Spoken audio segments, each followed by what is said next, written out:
கொஞ்சம் காஃபி நிறைய கதைகள். நான் உங்கள் ரேகா. மீரா சுழல் பாகம் 1ற்கு உங்களை அன்புடன் அழைக்கின்றேன்.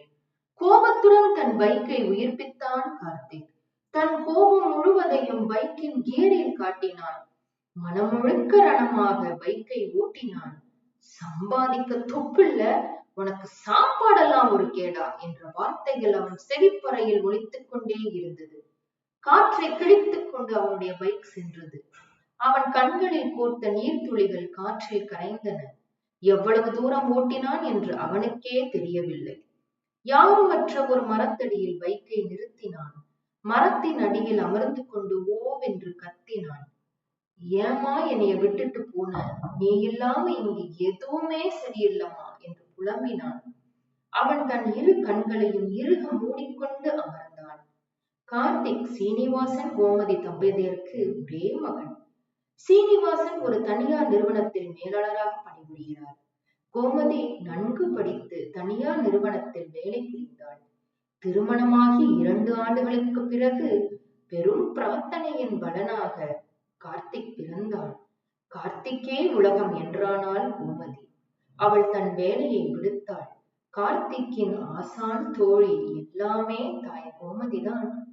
பள்ளியிலிருந்து வந்தவுடன் அன்று பள்ளியில் நடந்த நினைவுகள் அனைத்தையும் ஒப்பிப்பான். அதன் பிறகே மற்ற வேலைகளில் ஈடுபடுவான்.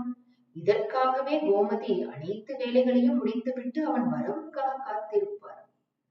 தந்தையிடம் பகிர்வதை விட தாயிடமே அனைத்தையும் பகிர்வான். கோமதிக்கு இதில் சிறு கர்வமும் உண்டு. கணவரிடம் இதை அடிக்கடி கூறி பெருமை கொள்வாள். சீனிவாசன் புன்னகையே பதிலாக கொடுத்து கடந்து போவார்.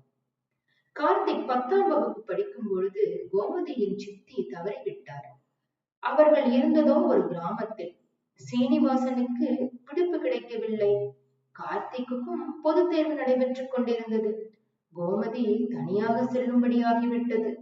அன்று கார்த்திக் செய்த அமர்க்களம் சொல்லி மாளாது. அவன் தன் தாயை பிரிந்து இருந்ததே கிடையாது. அதுவே முதல் தடவை. கோமதி சென்று வந்தது என்னவோ ஒரு நாள்தான். அவனுக்கு அது ஒரு யுகம் போல் தோன்றியது. டேய் கார்த்திக், நீ பெரியவனாகி வேலைக்குன்னு வெளியிடம் போற மாதிரி இருந்தா என்னடா பண்ணுவ என்றார் அவனுடைய அப்பா. அம்மாவை கூட்டிட்டு போயிடுவேன். கல்யாணம் ஆயிட்டா அப்பையும் இப்படித்தான் என்றான். ஏண்டா என்னையும் கூட்டிட்டு போவேன் ஒரு தடவை கூட சொல்ல மாட்டேங்கிற பாத்தியா என்று முகத்தை வருத்தமாக வைத்துக் கொண்டு கூறினார். அம்மா இல்லாம நீங்க இருந்துடுவீங்களா என்றான் கார்த்திக்.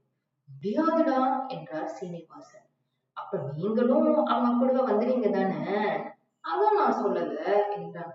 சரிடா, எனக்கும் தெரியும், சும்மாதான் சொன்னேன் என்றார்.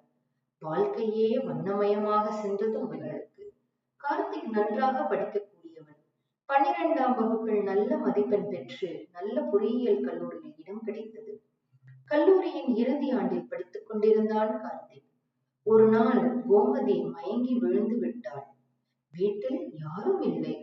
சீனிவாசன் அலுவலகத்திற்கும் கார்த்திக் கல்லூரிக்கும் சென்று இருந்தான். வெகு நேரம் ஆகியும் கோமதி வெளியில் வராததால் பக்கத்து வீட்டு பத்மா பதற்றமுட்டு வீட்டின் கதவை தட்டினாள். திறக்கப்படாததால் அக்கம் பக்கத்தினர் துணை கொண்டு கதவை உடைத்து உள்ளே சென்றனர். கோமதி மயங்கிய நிலையில் விழுந்து கிடந்தாள். முகத்தில் தண்ணீர் தெளித்தும் கண் முழிக்கவில்லை. பதறி போய் அனைவரும் கோமதியை பக்கத்தில் இருந்த மருத்துவமனைக்கு எடுத்துச் சென்றனர். மருத்துவமனைக்கு செல்லும் வழியில் சீனிவாசனுக்கு தகவல் தெரிவித்தனர். பதறிப்போன சீனிவாசன் கார்த்திக்கு தகவலை தெரிவித்துவிட்டு மருத்துவமனை நோக்கி விரைந்தார்.